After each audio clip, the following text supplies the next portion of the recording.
കേസരിയാണ് ഇന്ന് ഉണ്ടാക്കാൻ പോകുന്നത്. അതിനാവശ്യമായ സാധനങ്ങൾ എന്തൊക്കെയാണെന്ന് നമുക്ക് നോക്കാം. അണ്ടിപ്പരിപ്പ്, ഏലക്ക, നെയ്യ്, പഞ്ചസാര, സേമിയ, വെള്ളം,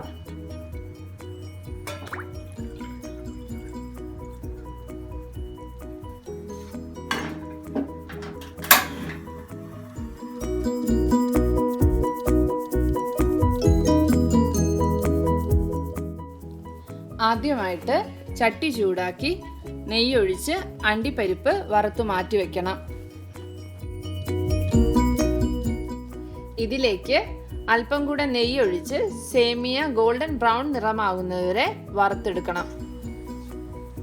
ഇതേ സമയം തന്നെ മറ്റൊരടുപ്പിൽ 1 കപ്പ് സേമിയത്തിന് 2 കപ്പ് വെള്ളം എന്ന കണക്കിൽ വെള്ളം തിളപ്പിക്കാൻ വെക്കാം.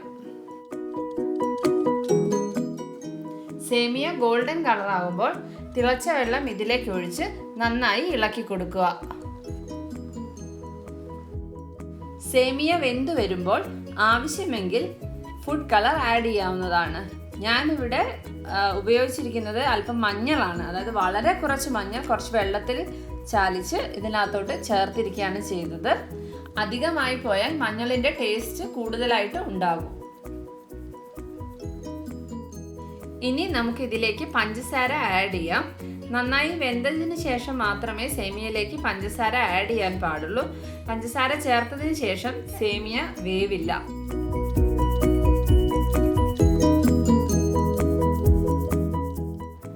സേമിയയും പഞ്ചസാരയും നന്നായി യോജിച്ച് കഴിയുമ്പോൾ കുറച്ച് ഏലക്കാപ്പൊടി കൂടി ചേർത്ത് ഒരു നെയ്യ് തടവിയ പാത്രത്തിലേക്ക് ഇതിനെ മാറ്റുക.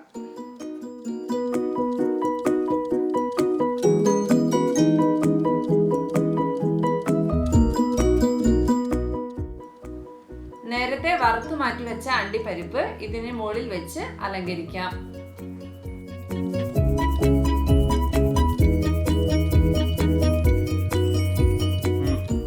നമ്മുടെ സേമിയ കേസരി തയ്യാറായി കഴിഞ്ഞിട്ടുണ്ട്.